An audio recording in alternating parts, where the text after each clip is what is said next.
Hello, welcome to the first episode of Slump Lords. This is an infrequent podcast where we talk about anime, weeb shit, and other bullshit that we feel like. He's Matt. I'm Matt. And I'm Phil. And today we're talking about Godzilla, Planet of the Monsters. If you're not aware, this was a Netflix original. They call it a movie, but it's more of just like an episode, a really long episode. Yeah, it's a first part in a 3-part series that they're going to be coming out with in conjunction with the releases on Netflix. And this one was... This is the first parter. The first parter, yes. Yeah. I also did a review for this for the Critical Movie Critics. I'll post that down in the description if anyone cares to read it. That's right. Yeah, you plug your shit. Yeah, I gotta plug that shit. It's like you gotta do that first when you just gotta get it out of the way. But those are my completely thought out and well argumented thoughts, and these are going to be kind of the insane rabblings of a mad punk. So this is this is going to be kind of half constructive, half just total going off on whatever you feel like. And we can just kind of get it out of the way right now that both of us like Godzilla Planet of the Monsters. I mean, well, to start it off, give a little background. Give it a little background. Outside of Planet of the Monsters, I'm actually a really huge Godzilla fan. I've been watching the movies, the old movies, all the way back to the beginning, the 1950s one. Still my favorite. The original Gojira? Yeah, still. I mean, I just love that original. It's a great film. Original dark kind of tone, very political. I also really like the really goofy, just like campy fucking 60s and 70s incarnations with Toho, just turning him into like a superhero almost. Did you ever see the one where he was going up against King Kong, or was it Son of Kong or something like that? No, there was a Godzilla versus King Kong. There was a Godzilla, yeah. I remember that one. It was really bad. It was awful. Yeah, and now they're gonna try to do it again with Legendary. I can't wait, actually, because this time I feel that the especially in kaiju movies, because you saw that with Shin Godzilla last year, that the technology to make really good looking kaiju movies is here as opposed to where it was back it's then. Finally caught up. Yeah, so like now I'm actually excited for the King Kong versus Godzilla movie, and I normally am not actually very hyped up about that kind of shit. I saw I didn't actually watch the latest King Kong movie. Was it Skull Island? Skull Island, I haven't seen it either. But I did watch the ending like post-credits scene where they tease shit. And I'm like, okay, all right, I see what they're going with this. I am mostly looking forward to the new American Godzilla movie, which will be out next year, I think, with Godzilla, Ghidorah, Mothra, and Rodan, I think. Yeah. So I'm looking forward to that. But going back to this one, it's the first anime one, isn't it? I don't want to say it is, but I feel like maybe it is. But I feel like there might have been something before. But I know that the animated series in the 90s, based off of the Roland Emmerich one, there were a couple animated series. One really bad 60s or 70s version that was American that used to air on Cartoon Network. Yeah. Godzilla, Godzilla, and Godzuki. Yeah, that one, and then the Roland Emmerich one, which I think was by the same people who did the Men in Black cartoon. Yeah, it was. Yeah, okay. It had very much the same similar aesthetic. And I'm looking, and I'm just seeing, like, there isn't a whole lot of animation done by anything. I think the only one that they had really was the original 78 version that was done in together with Hanna-Barbera and Toho. Right. So, yeah, it was Hanna-Barbera, I remember now. But other than the other animated series, I don't know if they've actually ever done the animated version of this before. Yeah, I think you're right. This is the first legit anime. Which is kind of funny when you think about it. You would have thought that they would have done something like this well before now, because animation has always been able to. I mean, especially you look at ones that involve giant monsters in any particular form. Actually, I think the best example, like just recently off the top of my head, would be Gurren Lagann. Like they're able to make these giant fights extremely well done. Yeah, and I think that's what I kind of get from this is that I'm so used to seeing it live action in CG or rubber suits that when it's in an animated format, I'm just like, man, this works pretty good. This works better than most of the other Godzilla shit I've seen. So, a question for this one in particular, though. Do you feel that the movie benefits from the 3D animation, or could have been better in 2D? See, that's what I'm kind of struggling with. Me personally, I guess this trend that anime is going towards with the CG kind of look is, it's interesting. It's not necessarily my cup of tea yet. I know these guys who made this one, they did some other shit. They did Knights of Sidonia, right? Yeah, they did. They've done a bunch of like Netflix shit, and I never really cared for it that much. So I was kind of skeptical going into this. I would have been interested to see what they could have done with a 2D animation, but for what it is, I think they did a commendable job here. Yeah. Like the first time I watched it, I wasn't really impressed. I watched it maybe a couple more times, and then I was just like, yeah, this works. I really like the aesthetic that they were going with the kind of like washed out colors while they were in space with all this like really bright technology surrounding them. Yeah. I think the way they handled Godzilla was really interesting. That he, this is like post him fucking everything up on Earth, and then they go back and he's just like this crazy force of nature that's like 10 times bigger than any other Godzilla ever. Spoiler warnings for all the people. Yeah, sorry. It's like we'll put that in front of everything on the description. This is going to be very spoiler heavy. Very spoiler heavy, yeah. And I agree with you. I mean, like, one of the things that I've kind of been kind of quirky about when it comes down to Polygon Pictures, the guys who animated this, Knights of Sidonia, I liked the first season. The second season kind of got a little murky, but the animation in that has always been very stiff and like kind of polygon. Well, that kind of makes sense, but it's like very kind of like stiff polygon movements and stuff like that. It wasn't very fluid. And like comparing that to Godzilla, when I first saw like the first couple of trailers and they were like kind of showing more of the like the humans and that subplot, I was just like, man, this looks kind of like Knights of Sidonia, but just throw Godzilla in there. But it pretty much is, because like if you look at a lot of the costumes of the people when they're on the ship, it's very they look like it. Yeah, it's very just like sci-fi, generic sci-fi space plug suit kind of. Everything's scuffed up, like and I like that this is kind of a different approach for a Godzilla story than usual. I actually like the idea of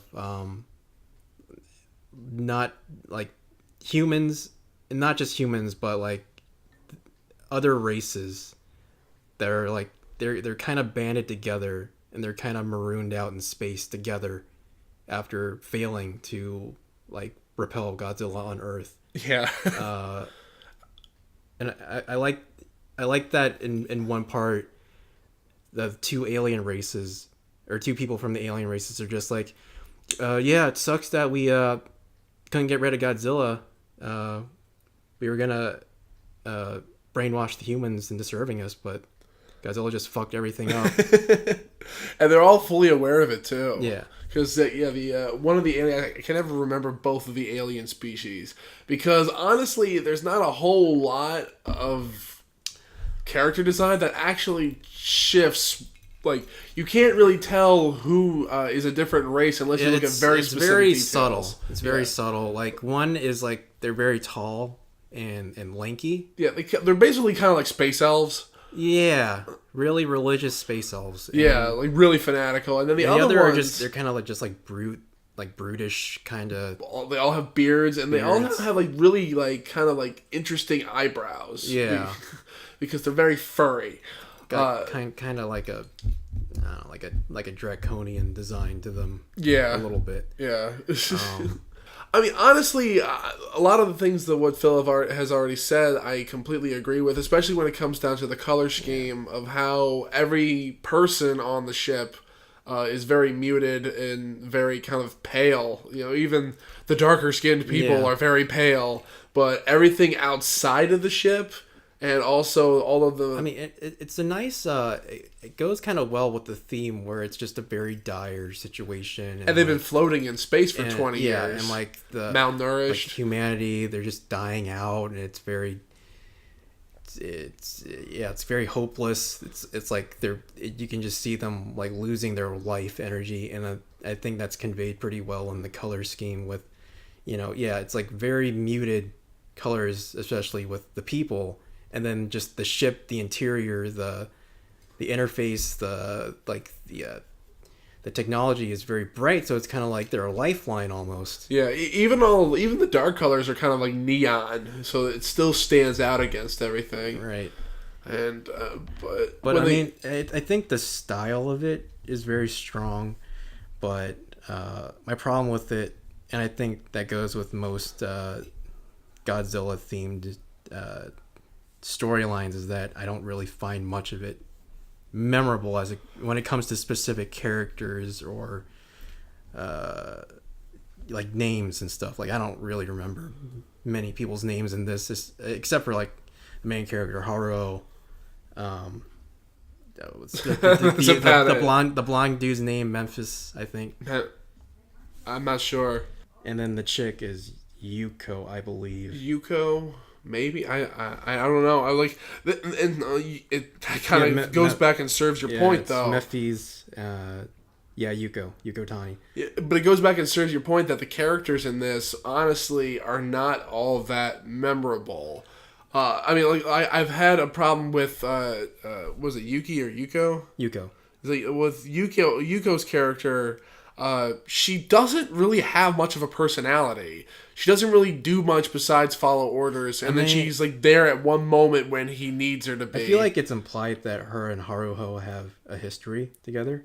But I think that I don't know, because they both refer to the same person as Grandpa, so I don't know if they're related or not. See, I don't. There's a lot of... I don't know, because like in that flashback when he's running away from Godzilla when he's a little baby, he's by himself, and his grandpa, and Yuko's just not really around. So maybe they just like knew each other for like since they were kids, since they were on the ship together.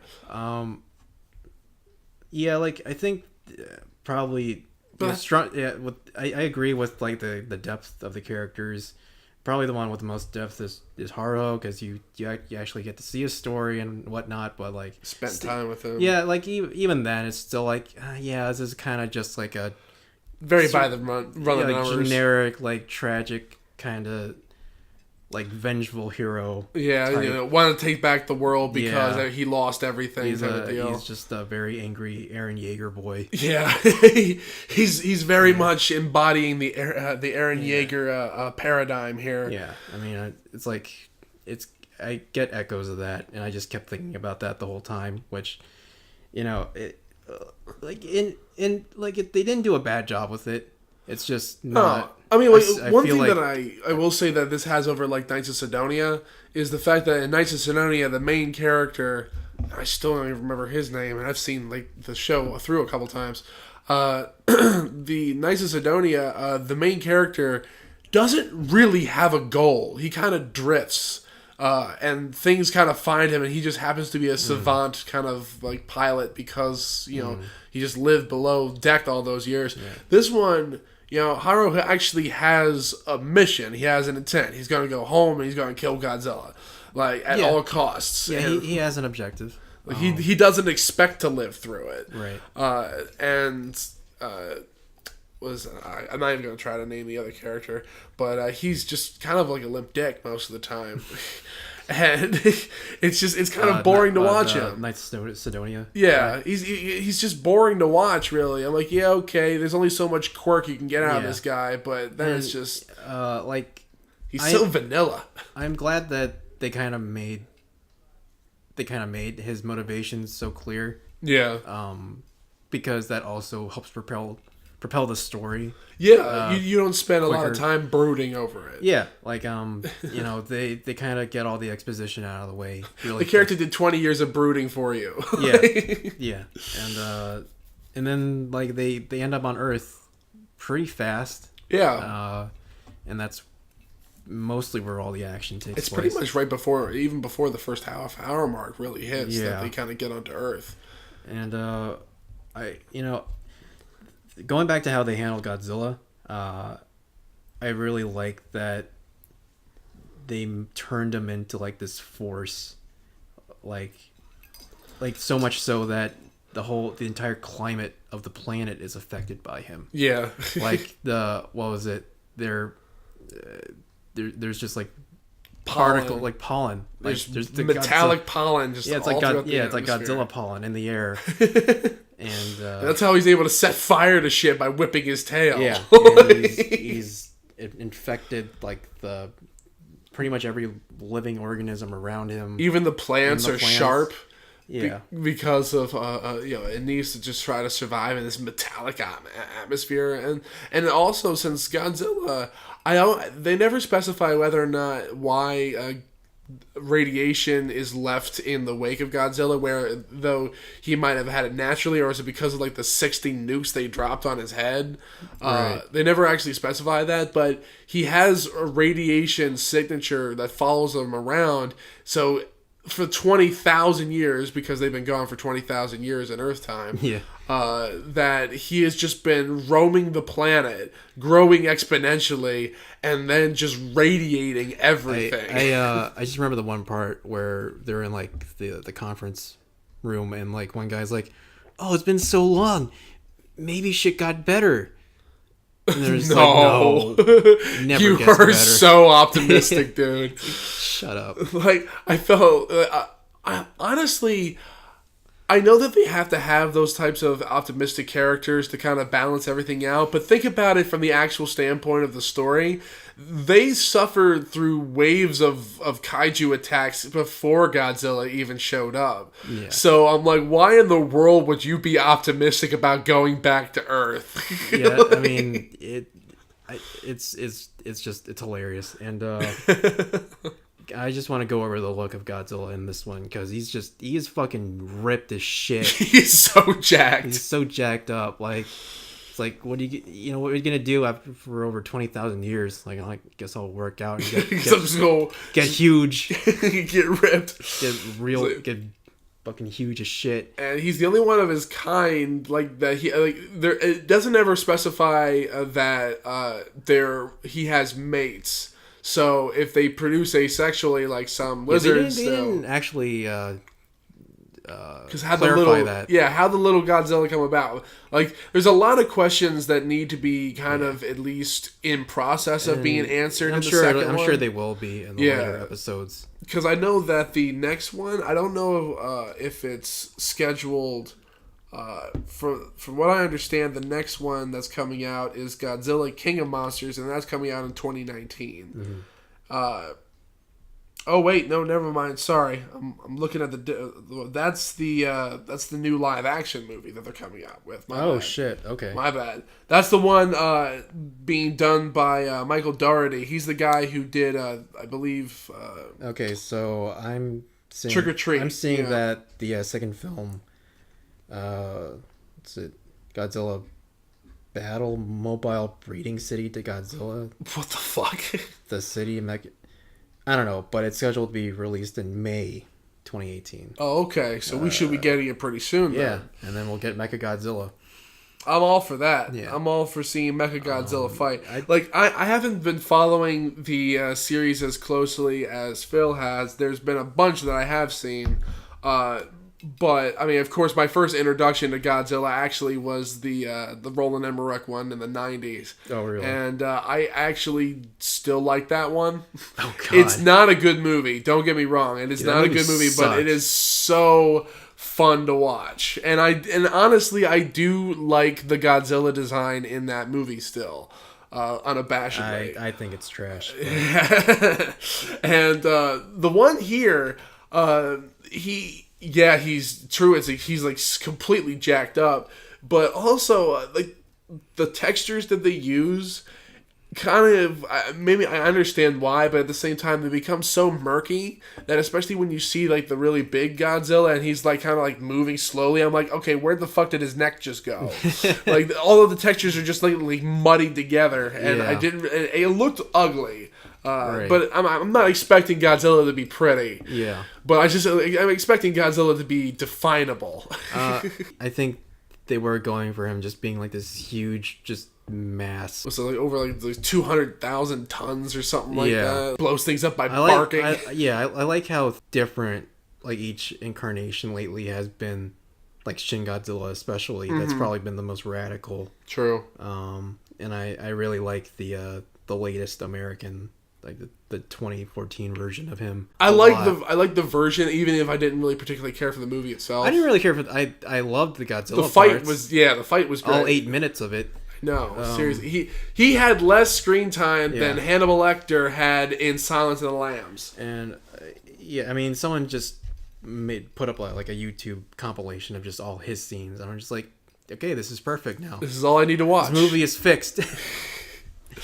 And that's one of the problems 2014 one had, is that it sold us so much on a character and a story that we didn't care. The human aspect. I didn't give a fuck about that character. Yeah, I mean, it sucks to say it, but like as soon as Bryan Cranston died, I was like, why am I even fucking watching this anymore? I mean, I think that's also in the fault of the marketing, considering the fact that they sold Bryan Cranston basically as the main character in the movie. So heavy. Yeah, of course, this was like roughly around the time of Breaking Bad, like ending and all that. Yeah. So he was like, I think peak popularity. They dropped the ball on that one. They did. They really fucked up. They should have made it about Bryan Cranston and Ken Watanabe and Godzilla. Like that should have been the main focus there. I didn't give a fuck about his son.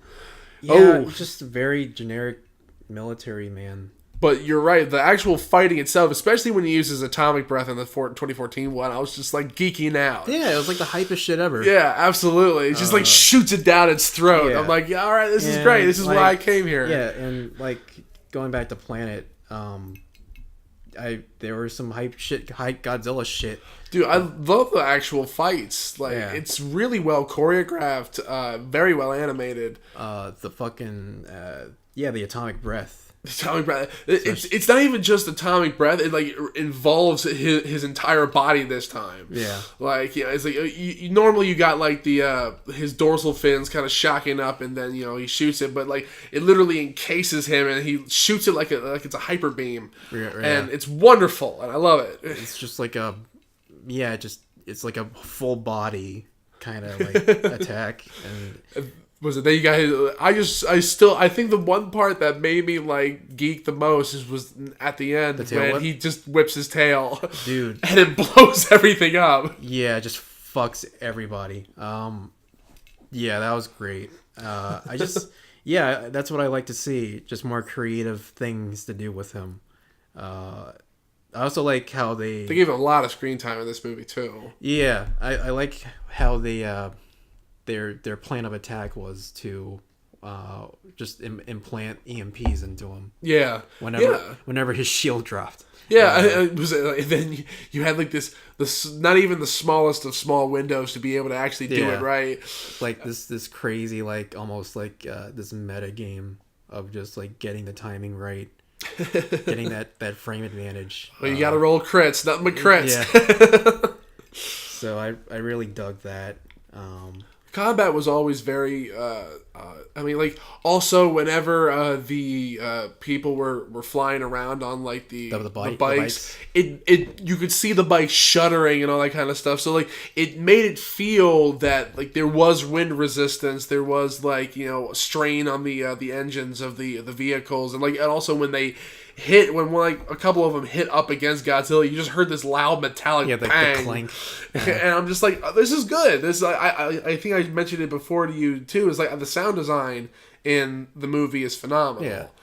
Yeah, the sound's good. I thought for the music for what it was, I thought it was good. Yeah, it's like it was something that was appropriate, but it wasn't like groundbreaking or anything like that. When they're doing that hyper jump, that hyper leap, the music was super Star Wars. Oh my god, yes.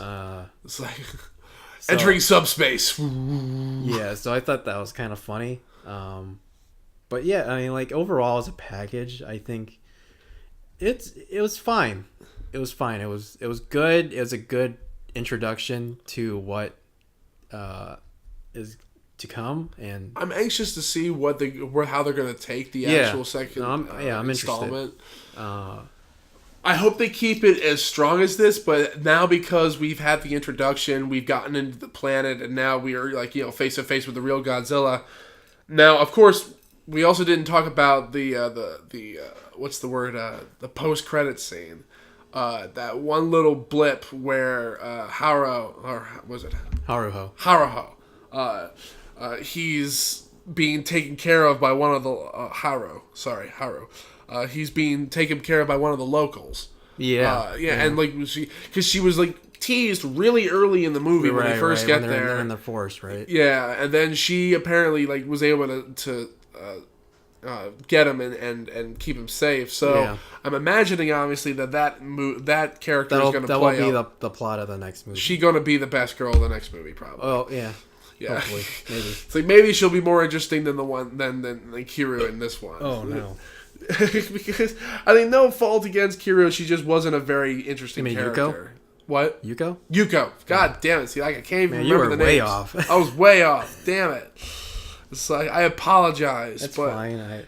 We've said it multiple times. The only reason why I remember it now is because I've watched this like 4 times. Yeah, I mean we have watched it a lot, but I guess again like it doesn't sink in that much to me. I suppose. I mean I remember the Godzilla fights and also the fights with like the winged dragon type creatures like a lot more than anything else in this movie. To be fair, when it comes to Godzilla, I don't really expect to care about anything else besides Godzilla. You want the fight. Everything else is just kind of like, here's the context. Now watch Godzilla blow shit up. Yeah, watch Godzilla do hype shit. So I'm hoping the second movie is going to be primarily, since we have the setup here, it's just going to be primarily just a fight the entire movie. I want it to be the two towers of this series here. Now that Mega Godzilla is for sure going to be in there, we're going to see actual monster fights.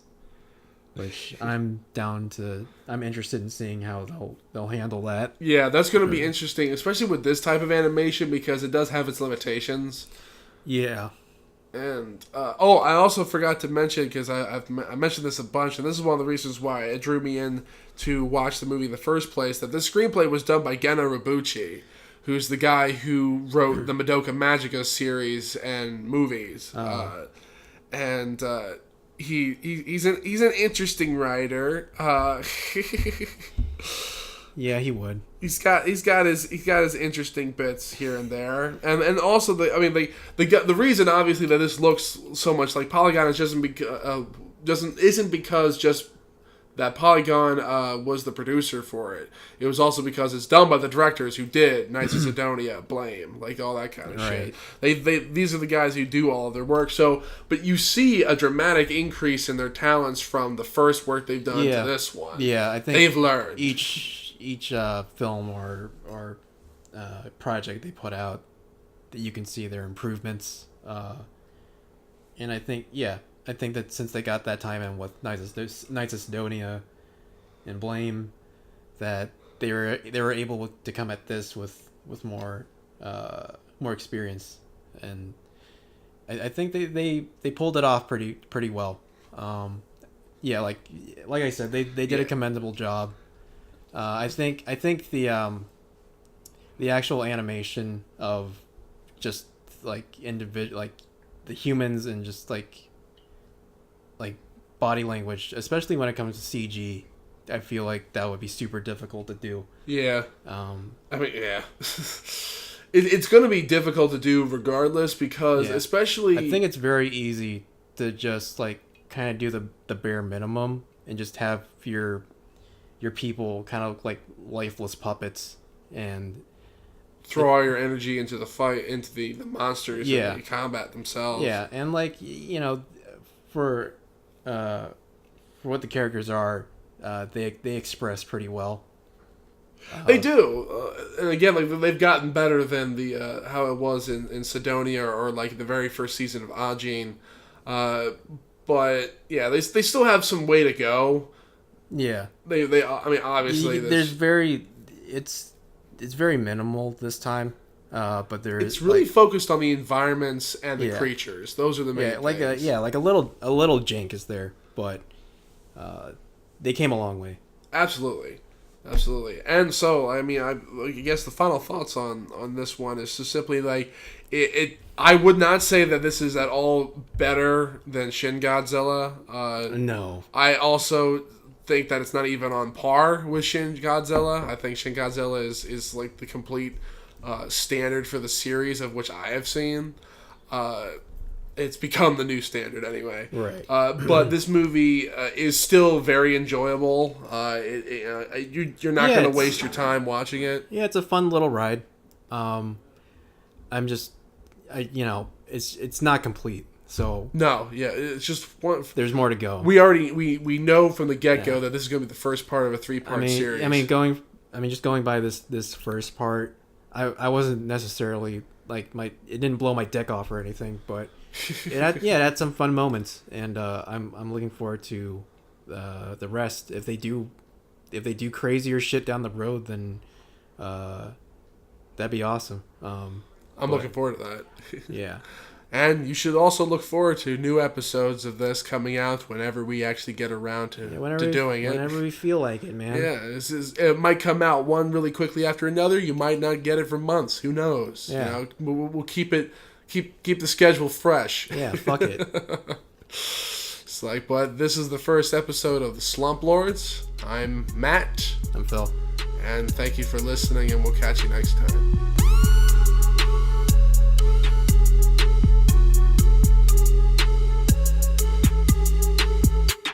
Made possible by contributions from viewers like you. Thank you.